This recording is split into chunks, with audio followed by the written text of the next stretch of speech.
The evening shift had stretched on into infinity, but for Alara Vance, its conclusion was finally in sight. The steady, low drone of the refrigerated coolers provided a constant soundtrack within the otherwise silent convenience store, a space where the faint, pleasant aroma of old coffee and cleaning supplies perpetually hung in the air. Through the large glass windows at the front, the world outside was painted in serene hues of orange and purple as the sun dipped below the horizon, casting long, gentle shadows. She moved with a weary grace, wiping down the last section of the countertop. A deep exhaustion settled in her bones but paired with a quiet satisfaction. The simple act of preparing to turn off the lights, lock the door, and head home felt like a significant victory. But the universe, it seemed, had scripted a different ending for her night, one that would indelibly mark her memory and reshape an ordinary evening into something extraordinary. Just as Alara's fingers reached for the key to finalize the day's sales in the register, the electronic chime over the door sang out, and 3 men ambled inside. Before a standard, practiced greeting could even form on her lips, a chill crept over her skin. This cold wasn't from the store's air conditioning unit kicking on, it emanated directly from the flat, predatory gazes of the men who had just entered. The one who seemed to be the leader, a lanky man with greasy hair, offered a smirk that did nothing to warm his features. His heavy work boots made dull, rhythmic thuds against the worn linoleum tiles as he advanced. "We're not looking to buy anything," he announced, his voice laced with a sneering confidence that made Alara's stomach clench into a tight, painful knot. His 2 companions fanned out behind him, their stifled laughter echoing unnervingly in the quiet space, their forms distorted into long, menacing shapes by the store's fluorescent lighting. Alara's heart, which had been beating at a slow, tired rhythm moments before, began to hammer against her ribs. A quick, panicked glance at the wall clock confirmed her fears. It was 10 minutes past closing. She was completely alone, or so she had every reason to believe. She tried to steady her breathing, to project an authority she did not feel. Her voice, when it came, was a fragile, trembling thing. She informed them that the store was closed for the night, but her words were utterly dismissed. The men only moved closer, their presence shrinking the small space around the counter. One of them, a man with a cruel twist to his lips and a faded leather jacket, whose name she later learned was Jax, let out a short, derisive laugh. "Closed," he repeated, his tone dripping with mockery. "For you, maybe. For us, the night's just getting started." Another of the men, a shorter, stockier individual, leaned his elbows heavily on the counter, his eyes scanning the rows of candy bars with a feigned interest that was far from convincing. Meanwhile, the third man, clad in a dirty red flannel shirt, began a slow, deliberate stroll down the side aisle, effectively and intentionally cutting off her only path of escape. The air in the store grew thick and heavy, charged with a palpable sense of menace that felt suffocating. An image of her mother, likely at home watching television and waiting for her daughter's return, flashed through Alara's mind. She could almost hear her mother's oft-repeated piece of wisdom: "You never know who is meant to walk into your life, Alara. Some are there to test you, some are there to break you, and some, when you least expect it, are there to save you." Her hands, now visibly shaking, gripped the edge of the counter as if it were a lifeline. Jax leaned in closer, his proximity a gross violation of her space. The sour stench of stale beer on his breath washed over her. "What's the matter, sweetheart?" he taunted, his grin widening at her obvious fear. "A little nervous?" When Alara remained silent, too terrified to speak, his expression darkened. In a swift, aggressive motion, he lunged forward and grabbed a fistful of her red work polo, yanking her violently toward him.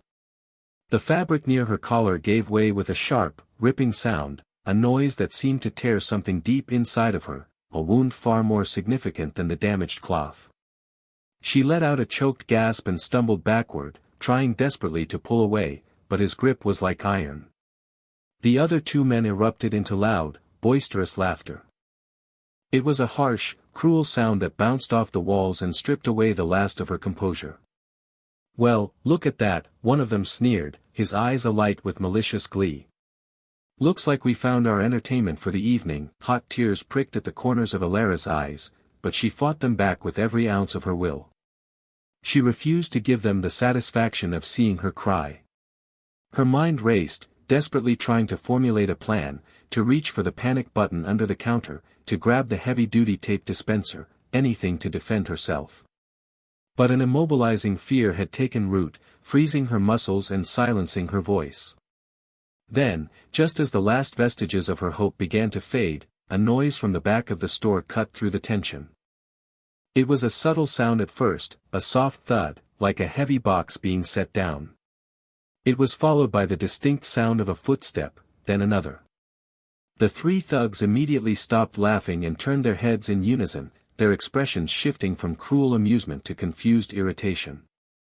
Elara's gaze followed theirs, her breath catching in her throat when she saw three large, shadowy figures slowly emerging from the darkness between the tall aisles of snacks and household goods. They moved with a quiet, unhurried precision, their heavy boots making a sound that was somehow different from the thugs, a solid, grounded echo against the clean floor tiles. The men, who had been so full of bravado and menace only seconds ago, fell completely silent.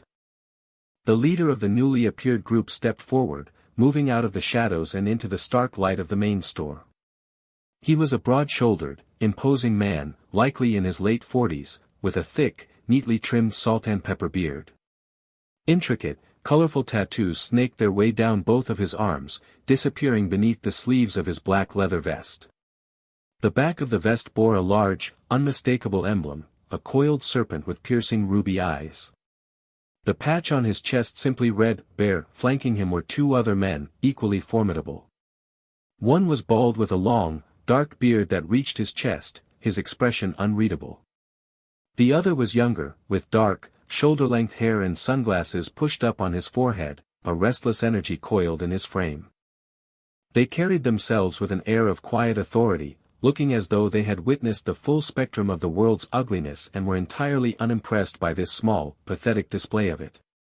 Elara remained frozen behind the counter, her heart now pounding a frantic, hopeful rhythm against her ribs.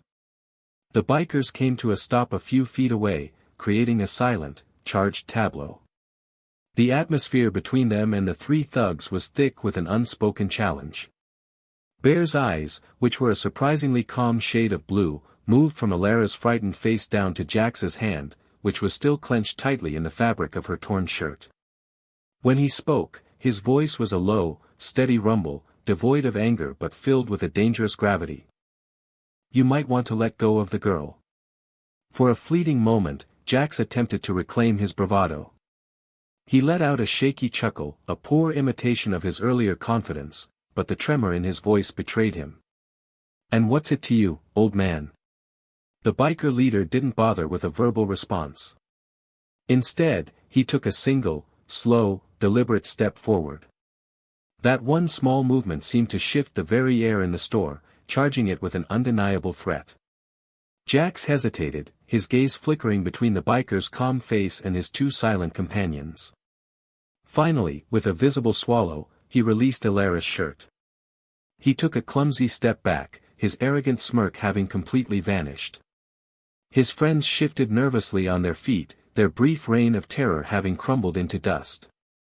"You boys have had your fun," Bear stated, his tone still soft but now carrying a sharp edge that could slice through the thick tension. "Now it's time for you to walk out of here." Calmly, but bullies and thugs rarely appreciate being given orders, especially not by men who stand before them without a trace of fear. Jax, in a foolish attempt to save face, spat contemptuously on the clean floor.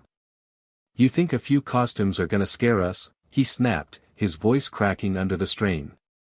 That was his final, critical mistake. The younger biker behind Bear, the one with the long hair, slowly and deliberately cracked his knuckles, the sound like gunshots in the silent store. The bald biker simply tilted his head, a faint, knowing smirk touching his lips, as if this was a scene he had watched play out 100 times before. Bear's piercing eyes never once left Jax's. "No," he said, his voice still unnervingly calm. "I don't think. I know." What transpired next wasn't a chaotic brawl, it was a storm, a sudden and overwhelming display of force that was over in mere seconds. Jax, fueled by a surge of desperate anger, tried to shove the biker leader. But his arm was caught effortlessly in mid-motion. There was a fluid twist of Bear's body, a quick sidestep, and a sickening crunch, and Jax was suddenly on the floor, clutching his wrist and groaning in agony. The second thug lunged forward, but the bald biker intercepted him with an almost casual movement, shoving him back against the candy counter with such force that the entire shelving unit rattled violently, sending chocolate bars and bags of chips cascading to the floor. The third thug, the one in the red flannel, froze completely, his eyes wide with terror. He raised his hands in a gesture of absolute surrender and began to back away slowly, until his back hit the glass door. The bell above it chimed mockingly as he scrambled out into the night. His two companions, one cradling a broken wrist and the other dazed and bruised, stumbled hastily after him, shouting incoherent threats that no one bothered to listen to. And then, as suddenly as it had begun, there was silence. The only sounds were the hum of the coolers and Alara's own ragged breathing. She stood trembling behind the counter, clutching the torn pieces of her shirt, her eyes wide with a mixture of shock and profound disbelief. Bear turned to look at her, and the hard, dangerous edge in his expression melted away completely, replaced by a gentle concern. "Are you all right, miss?" he asked, his voice now soft and reassuring. She could only manage a weak nod, the words caught in her throat. When she finally found her voice, it was a hoarse whisper. "Thank you," he offered a small, almost imperceptible nod in return. "Maybe keep your lights on for a few more minutes," he advised gently. "You're never as alone in this town as you think." With that, without another word or any expectation of further thanks, the three bikers turned and walked toward the door. Their powerful figures were reflected for a moment in the glass before they stepped out into the lingering twilight. Alara remained perfectly still, feeling the frantic rhythm of her heartbeat gradually slow to normal. As the adrenaline receded, tears began to slip silently down her cheeks, not tears of fear this time, but of overwhelming, cathartic relief. She moved to the window and watched as three magnificent motorcycles roared to life, their powerful engines shattering the evening quiet before their sound began to fade into the distance, their red taillights shrinking until they were just pinpricks in the darkness. For the first time that night, a profound sense of safety washed over her. It was in that moment she understood a fundamental truth: heroes don't always arrive wearing shining armor or official badges. Sometimes, they appear in scuffed leather vests, their stories written in the ink on their skin, carrying a quiet, unassuming kindness that requires no announcement. They possess a strength that doesn't look away when it sees someone in need of saving.